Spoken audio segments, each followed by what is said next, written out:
जय हिंद एवरीवन। आप सबका बहुत बहुत स्वागत है परीक्षा पथ पर।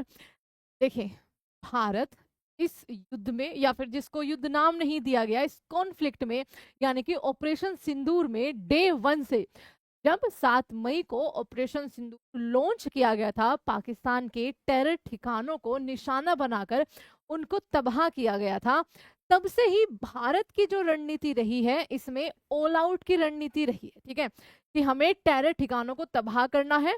उसके बाद भारत की कॉन्फ्रेंसिंग होती है, ठीक है, ब्रीफिंग दी जाती है कि भाई हमने ये किया है। अब अगर पाकिस्तानी सेना इसमें कूदती है, क्योंकि हमने किसी सैन्य ठिकाने को निशाना नहीं बनाया है, अगर सेना इसमें कूदेगी तो उसका जवाब 10 गुना ज्यादा भयंकर दिया जाएगा जो भारत ने दिया। लेकिन उसके बाद ऐसा क्या हो गया कि भारत एकदम से शांत हो गया, सीज फायर के लिए मान गया। एक तीसरे देश से बातचीत, जिसको मध्यस्थता कहा जा रहा है, जो भारत ने कभी किया नहीं, उसके लिए भारत मान गया। क्या भारत ने वाकई में ही जो पाकिस्तान के न्यूक्लियर ठिकाने हैं उन पर ब्रह्मोस दागकर वहां से कोई रेडिएशन, न्यूक्लियर रेडिएशन वाकई में लीक हो रही है, या फिर जस्ट ये पूरी दुनिया को पैनिक करने का पाकिस्तान का जो हमेशा का तरीका रहा है वो रहा है? क्योंकि बताया जा रहा है कि अमेरिका से टीम भेजी गई है पाकिस्तान के जो न्यूक्लियर हथियार जहां रखे होते हैं उनकी जांच करने के लिए कि वो सुरक्षित है अभी भी, या फिर वहां से वाकई में ही कोई रेडिएशन आ रही है। शनिवार वाले दिन फिर से पाकिस्तान में भूकंप आता है, भूकंप के झटके महसूस किए जाते हैं। उसके कुछ 1-2 दिन पहले भी अफगानिस्तान पाकिस्तान बॉर्डर पर भूकंप के झटके महसूस। क्या ये नेचुरल था, या फिर वाकई में ही कुछ जो न्यूक्लियर उनका भंडारण है या न्यूक्लियर अड्डे हैं उनके, वहां पर कुछ हुआ है? चलिए इसमें जानते हैं। ठीक है, पाकिस्तान की तरफ से क्या कहा गया है, क्या झूठ फैलाया गया है, वो सब आप जान चुके हो। हमारी तीनों सेनाओं के डीजीएमओ ने आपकी पूरी ब्रीफिंग दे दी है कि भाई हमने इतना नुकसान किया है, हमारा ये नुकसान हुआ है। ठीक है, सब कुछ उन्होंने बताया है विद क्लियर कट, विद सबूत। अब इसमें बात ये आ रही है कि अमेरिका ने कैसे, वो अमेरिका जो कह रहा था this is none of our business, ये जो दोनों देश लड़ रहे हैं उसमें हमारा कोई मतलब नहीं है, लड़े मरे कुछ भी करे। और भारत मार रहा था, भारत मार रहा था जब 7 मई के बाद 8 मई को, या फिर 7 और 8 मई की रात को पाकिस्तान हमारे आम सिविलियंस पर हमला बोल देता है ना। पाकिस्तान पंजाब, राजस्थान, जम्मू कश्मीर का जो बॉर्डर इलाके हैं वहां पर जो सिविलियंस रह रहे हैं उन पर हमला बोल देता है। उसके बाद, और ड्रोन से, लगातार ड्रोन, उसके बाद भारत जो है वो एकदम फुल फॉर्म नहीं कहते, उसमें आ जाता है कि ठीक है, हमने पहले ही चेतावनी दी थी कि सेना अगर तुम घुसे इस मामले में, हम टेरर के खिलाफ ये ऑपरेशन चला रहे हैं, अगर इसमें सेना आती है तो तुम धोए जाओगे। भारत ने वही किया। भारत ने बिना डरे, बिना एक तरह से कहिए ये चिंता करे कि हमें विश्व क्या कहेगा, लगातार हम उनसे फाइट करते रहे। लगातार हमारा एयर डिफेंस सिस्टम, हमारी ब्रह्मोस, हमारे जेट्स पाकिस्तान के अंदर जा रहे थे, उनके अब सैन्य ठिकाने जो है, जो उनके एयर बेस हैं, उनको तबाह करके आ रहे थे। ठीक है, हमने फिर भी आम सिविलियंस पर कुछ भी कार्रवाई नहीं की है, भारत की तरफ से ये कहा गया है। हालांकि उन्होंने इतनी नीचता दिखाई कि एक इंटरनेशनल सिविलियन फ्लाइट का एयर स्पेस बंद नहीं किया, उसकी आड़ लेकर वो हम पर ड्रोन से हमले करते रहे। फतेह 2 भेजी, जो शायद आज फतेह हो चुकी है, जो फतेह हो चुकी है आपका पंजाब के अंदर, ठीक, सिरसा के अंदर, वो आप सबने देखा, ये सारे आपने न्यूज देखी है। अब उसके बाद 10 मई को देखिए यहाँ पर होता क्या है, आपको पता होगा कि ट्वीट किया जाता है। हाँ, ये आपका वो ठिकाना है नूर खां, जिसकी सारी न्यूज आ रही है। अब देखो, पाकिस्तान जैसा देश ऐसा है जिसपे भरोसा किया नहीं जा सकता। अमेरिका एक डरपोक देश है। अगर भारत को किसी की भी चिंता होती, सोच के देखिए, अगर भारत को अमेरिका की नाराजगी की चिंता होती या चाइना की चिंता होती, तो एक बात सोच के देखिए कि हम विद प्लान, हम प्लान बनाकर उनके जो क्योंकि हमें पता है कि वहां पर उनके न्यूक्लियर हथियार रखे हुए हैं, हम वहां क्यों अटैक करते? हम गए ही थे पाकिस्तान को तबाह करने के लिए, ताकि जिस चीज का वो जग जाहिर करके बड़ा खुश होकर बताता है कि हम न्यूक्लियर हथियार वाले देश हैं, हम नहीं तो कोई नहीं, चलो पहले उन्हीं को तबाह करके आते हैं। भारत तो प्लान तरीके से जा रहा, भारत ने वो गलती से लग गई ब्रह्मोस, ऐसा तो नहीं था। भारत ने तो बोला है कि हमने नूर खां बेस को तबाह किया है, भारत ने बोला है कि वहां पर उसके आसपास ही उनके जो न्यूक्लियर भंडारण है, सबको पता है कि वो वहां रखे हुए हैं, हमने तो किया है, उसको बोल के किया है हमने तो। बट उसके बाद ऐसा क्या हो जाता है कि अमेरिका को बीच में आना पड़ता है, ठीक है। जो बताया जा रहा है कि वैसे तो दोनों देशों के डीजीएमओ ने ही पहले बात कर ली थी, बट बात ट्वीट उसने पहले कर दिया ट्रंप ने, तो बस क्रेडिट ले गया वो। तो देखो ये है नूर खां बेस टारगेट एरिया जो किया है, आफ्टर और बिफोर इमेज भी दिखाई थी, हमारे जो डीजीएमओ थे तीनों सेनाओं के, उन्होंने बात करी थी, है ना। Satellite image shown significant damage to Pakistan critical airbase linked to इस न्यूक्लियर कैपेबिलिटी, जहां पर इनके न्यूक्लियर भंडारण है वहां पर डैमेज देखा गया है। रावलपिंडी, नूर खान एयरबेस, मुरीद चकवाल, रहीमयार खान, ठीक है, Sukkur and Chunian, as well as radar site at Pasrur and Sialkot. Bharat ने इन इन साइटों पर पूरा ऐसे सोच समझकर हमला बोला था, ऐसा नहीं था कि हमको इनको ये करना था, चलो ठीक है छोटी सी धमकी देके आ जाते हैं, बाद में ये सब रुक जाएगा। नहीं, भारत अपनी फुल प्रूफ तैयारी के साथ गया था कि अब इनका अंत करना ही है, ठीक है। ये साइट आप कल दिखाई भी गई थी, यहाँ पर आप जकोबाबाद हो गया, रहीम खान आपका यहाँ पर हो गया, ठीक है, सरगोदा हो गया, ब्रह्मोस ओन जकोबाबाद, ये आप देख सकते हो, ये सारी कल जो है ब्रीफिंग में बताई गई थी। बट इसके बाद, ठीक है, सब कुछ शुरू कैसे हुआ था? 22 अप्रैल के पहलगाम अटैक के बाद। अब यहाँ पर देखिए, आप यहाँ से इसको पढ़ना शुरू करना। इस हमले के बाद 10 मई को, जब भारत के द्वारा 10 मई को पाकिस्तान के नूर खान एयरबेस पर भारत का सटीक मिसाइल हमला, और सटीक हमला बच्चा सोच समझ कर ही किया जाता है ना, वरना तो फेंकते रहो तुम ड्रोन, है ना। एक भी आकर लगा भारत को? नहीं लगा। लेकिन उसके बाद की कहानी भी एक बार जिक्र करेंगे, जिसमें न केवल पाकिस्तान की सैन्य ताकत को झकझोर दिया, बल्कि उसके परमाणु हथियारों की सुरक्षा पर भी सवाल खड़े कर दिए। और यहीं से बात आ रही है, क्या वाकई में ही इस हमले के बाद, ये जो 10 मई को किया जाता है, पाकिस्तान का जो आपका न्यूक्लियर एयरबेस था, न्यूक्लियर भंडारण था, वहां पर कुछ ऐसा हमला हुआ है जिससे न्यूक्लियर रेडिएशन निकली है, जिसके बाद आसिफ मुनीर ने या पाकिस्तान की सरकार ने अमेरिका को फोन लगाया है कि भैया पापा जी ये हो गया है, अब बताइए क्या करना है, अब हम कहाँ भागे। ये भी चेतावनी दी गई थी कि पाकिस्तान में इस जगह के आसपास के लोग या तो खाली करके चले जाइए या मरने के लिए तैयार रहिए, ये एडवाइजरी भी आपकी दी गई थी।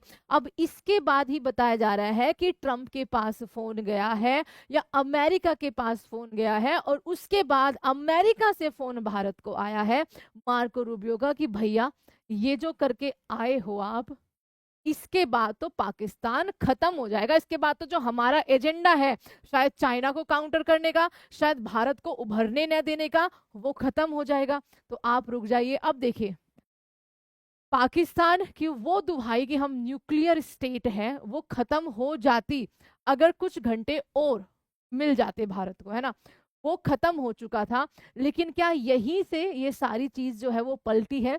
नूर खान एयरबेस का कुछ किलोमीटर दूरी पर ही पाकिस्तान का परमाणु कमांड सेंटर है, जहां पर हमला भी किया गया है, ठीक है। न्यूयॉर्क टाइम्स और अन्य रिपोर्ट्स के अनुसार ये हमला भारत की ओर से एक रणनीतिक संदेश था कि वह पाकिस्तान के परमाणु कमांड को निष्क्रिय करने की भी क्षमता रखता है। अगर भारत को ये होता कि चलो छोटी मोटी लड़ाई लड़ लेते हैं, बाद में हम भी शांत हो जाएंगे इनको डर दिखाकर, पाकिस्तान ऐसा देश नहीं है जो इन चीजों से डरता होगा। क्यों? क्योंकि उसके पास एक ही धमकी है, अब वहां से फिर से टेरर आएगा, फिर से भारत पर अटैक होगा, तो भारत ने ऑब्वियसली ये तो सोचा होगा कि इसको हम अब फुल एंड फाइनल करके ही वापस आएंगे।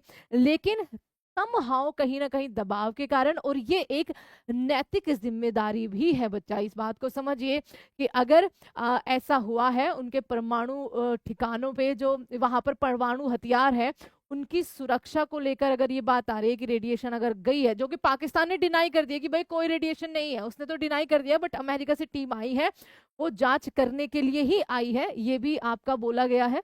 अब वो जांच करने के लिए आई है या इनको और पैसा देने के लिए आई है, वो यही जाने।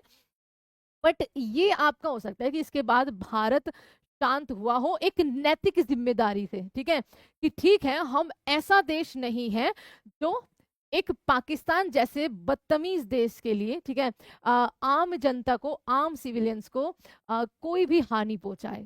शायद इसके बाद ही ये जो मध्यस्थता या फिर ये कहिए जो सीज फायर हुआ है, ये आपका किया गया है। और ब्रह्मोस मिसाइल अगर 1-2 किलोमीटर और सटीक निशाने पर लगती तो पाकिस्तान के परमाणु हथियार के जखीरे में विस्फोट और रेडिएशन की स्थिति पैदा हो सकती थी। और ये कहा जा रहा है कि शायद ब्रह्मोस लगी है ना। ये दावे स्वतंत्र रूप से सत्यापित नहीं है और न ही भारत की ओर से इसकी पुष्टि करी गई है। तो ये आपका यहाँ पर है। पाकिस्तानी प्रधानमंत्री शहबाज शरीफ ने तत्काल एनसीए की बैठक बुलाई थी, जो परमाणु हथियारों के उपयोग पर निर्णय लेने वाली सर्वोच्च संस्था है। हालांकि बाद में पाकिस्तान ने इस दावे से मना कर दिया था। अब आप यहाँ पर पढ़ सकते हैं, 9 मई की देर रात अमेरिका को खतरनाक खुफिया जानकारी मिलती है, 9 मई की रात को, ठीक है, जिसने दक्षिण एशिया में परमाणु संघर्ष की आशंका को बढ़ा दिया था।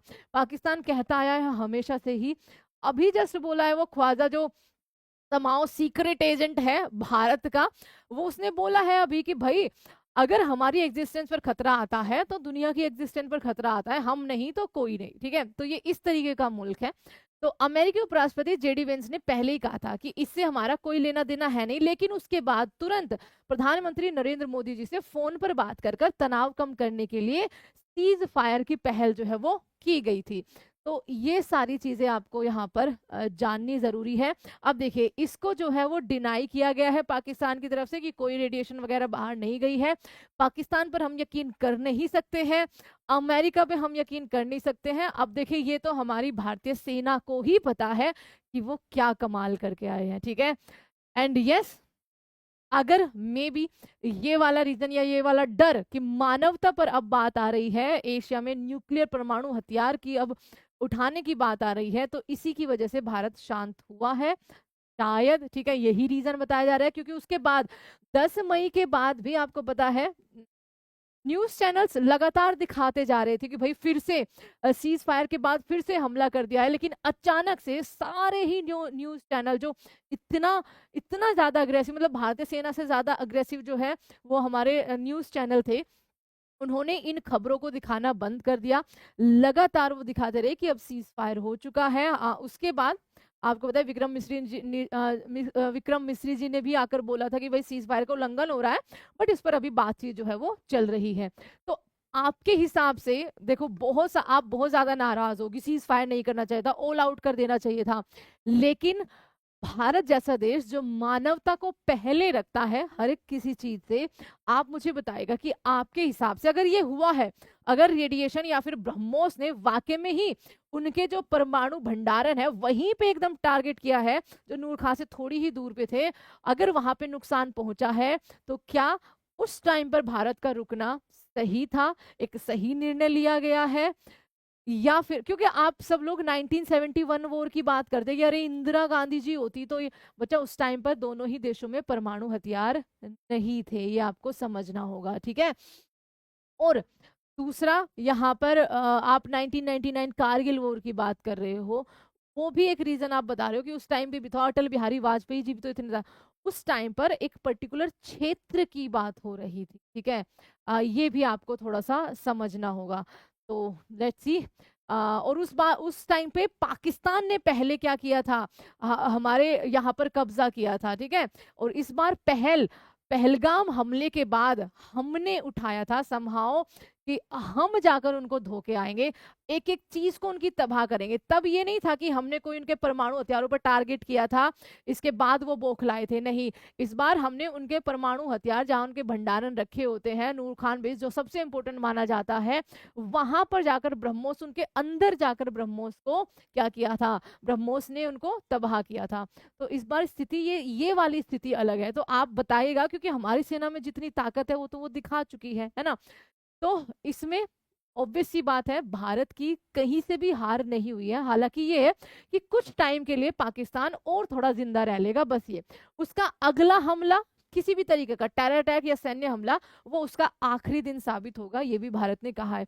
तो आप अपने अब हिसाब से बताइए कि क्या ये सही किया गया है अगर ये सारी स्थिति बनती है, या फिर ये है कि हमें ऑल आउट ही करके आना था। Thank you so much everyone. जय हिंद एंड जय भारत।